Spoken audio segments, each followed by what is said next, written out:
Thank you for joining us. Like we promised, we're going to do 10 minutes of news every day just to tell you what happened today. We're trying to improve our content. One of the suggestions we received from you yesterday was to include a little bit of sports and business. Well, we've done that today, and we're going to try and improve with every passing day. So we really appreciate your feedback and your comments. Share this with people so more and more people can see it. It encourages us to work harder. Also, leave your comments at the bottom of this video. Let us know what we can do to improve this and how we can make it better. In terms of production quality, we're working on that. We've bought some equipment and it has to be delivered. And when it does come in, you'll have, better, you'll have better quality production. But right now, let's take a look at what's going on. Today is the 12th of February, 2021. Here is your news for today. Let's first take a look at what's going on in Uttarakhand. Now it's day 6 after that flood. Unfortunately, the death toll of the flash floods has gone up. It's now at 37. Close to 168 people are still missing. Worryingly, there is a new lake formation upstream of the Rishi Ganga Valley, and geologists have said that there's possibility that this new lake that has formed could gradually flow out and impact rescue operations. The Uttarakhand Chief Minister, in the meantime, has said the government is keeping a very close eye on this lake formation, and a team has been sent to inspect it. The Chief Minister has said scientists are working around the clock. They're also planning to airdrop experts to take a closer look at that, at that lake. NDRF, SDRF teams have been rushed to the spot to inspect it. In the meantime, it's day 6. Like I told you, rescuers continue to dig through the rubble to look for survivors inside the damaged Tapovan tunnel. Of course, like we pointed out yesterday, the worry here is that oxygen might be depleting. Remember, these people now have gone without food, and they might be in an air pocket, which they might be running out of oxygen. The Uttarakhand DGP Ashok Kumar, speaking to news agency ANI today, said that they will try to drill today to gain entry into a smaller tunnel, which is 12 meters below the existing tunnel, as there may be possibility of human presence there. We keep our fingers crossed that these people are found and rescued very soon.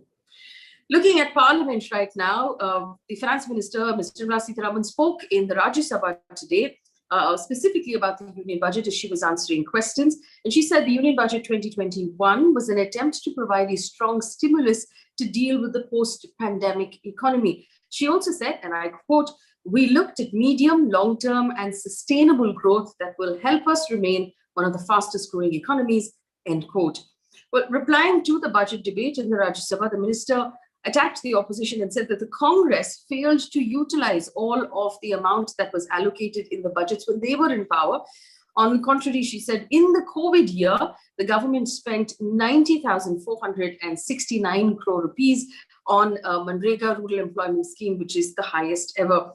Ms. Sitharaman also said the government will bring down India's fiscal deficit without creating hurdles for growth. Petrol and diesel prices were increased for the 4th consecutive day today, taking it to a new all-time high.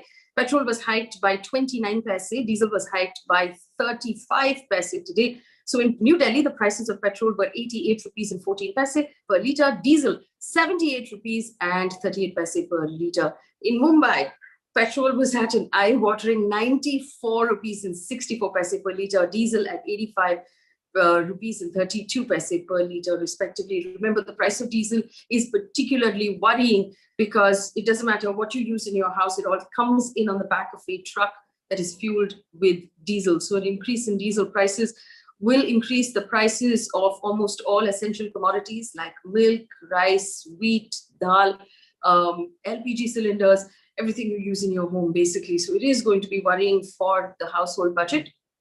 But if you live in Assam, there is some relief. Remember, Assam is headed for a state election, and the Assam government has decided to reduce the price of petrol and diesel by 5 rupees a litre at midnight tonight.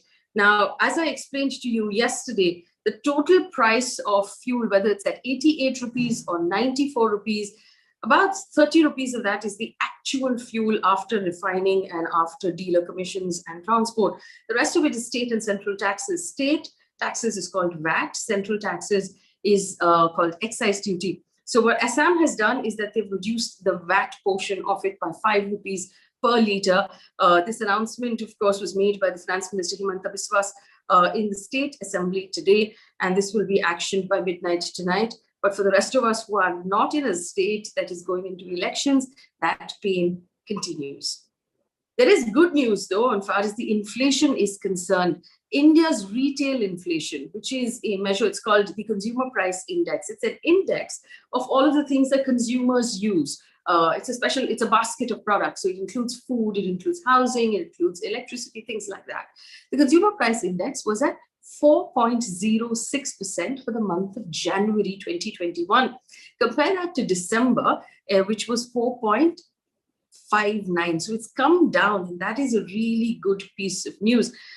This is also the second month in which this consumer price index is in the comfort zone of the RBI. The RBI's comfort zone is between 4 and 6%, and that's where the government has asked them to maintain the inflation number. So this is good news for the RBI that for 2 consecutive months, the consumer inflation has stayed in that zone. There is also, of course, a wholesale price index, which takes the wholesale prices. But right now, we have the consumer price index numbers that have come out.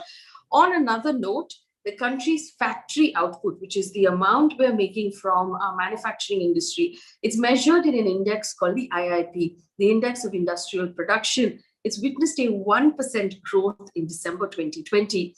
And this is, again, data coming from the Ministry of Statistics and Program Implementation that came out today. That's also good news. Even a 1% growth in a year as hard as this one is good news. Moving on, the Supreme Court has issued a notice on Friday to the central government and to Twitter on a petition seeking a mechanism to curb fake news and hate speech being circulated through social media platforms. Now, the public interest litigation was filed by BJP leader Vinit Goenka, who sought a mechanism to screen hateful advertisements and anti-India content, specifically on Twitter. The plea also sought directions from the center for a mechanism to find out what these advertisements are, who's paid for the content, which is hateful, inciting, and seditious. Now, remember, the government had earlier also brought this up with Twitter and asked Twitter to block 1,300 accounts. In other news, former ICICI Bank CEO Chanda Kochhar has been granted bail with a bond of 5 lakh rupees from a special prevention of money laundering court in Mumbai in connection with the ICICI Bank Videocon money laundering case. Ms. Kochhar has been asked not to leave the country without the permission of the court. The case has to do with alleged illegal sanctioning of loans worth 1,875 crore rupees by ICICI Bank to Videocon during Ms. Kochhar's tenure. Sports news, like we promised you. The BCCI has released its final IPL 2020 player auction list. Now, 292 players will go under the hammer on the 18th of February in Chennai. There are a lot of names that you're used to, but some interesting names that have popped up. Afghanistan's left arm wrist spin bowler Noor Ahmed, who played for the PBL, is the youngest on the list. He's 16 years old, while ex-Indian cricketer Dilip Doshi's 42-year-old son, Nayan Doshi, is the oldest at 42. But here's one to watch out for. Sachin Tendulkar's son, Arjun, left-arm fast bowler, has been included in the shortlist as well. In other news, Bumble, which is an online dating app targeted at women making the first move, has now made its CEO a billionaire. Now, the company catering to women, led by women, has a 31-year-old female founder who has become a billionaire after shares of Bumble listed on the stock exchange and soared 67% in its trading debut. So the chief executive officer, Whitney, Wolfe Heard's stake is now worth $1.5 billion. Turning our sights now to what's happening at Myanmar. Remember, there was a coup that took place at Myanmar. On the occasion of Myanmar's Union Day, military leader General Min Aung Hlaing has urged everyone to join hands with the army if they want democracy. He says, and I quote, "Historic lessons have taught us that only national unity can ensure the non-disintegration of the Union and perpetuation of sovereignty," he added. This comes as hundreds of thousands of people are protesting in the streets of Myanmar since the army overthrew its elected government led by Aung San Suu Kyi and detained most of the top leaders and announced its own ministers on the 1st of February. Facebook has stated with regard to this coup that it will curb the distribution of all content and profiles run by the Myanmar military as they have, quote, continued to spread misinformation. After the coup on the 1st of February, the company has issued a statement saying that it will take measures to apply an official page run. It is said that measures will apply to the official page run by the army, I beg your pardon, and one spokesperson limiting their reach. That brings me to the end of the news here today. Thank you so much for watching. Like I said, leave us your comments, any words of encouragement, feedback. It will help us improve our output, and it will help us bring you better quality on a daily basis. Thanks for watching. Have a good night.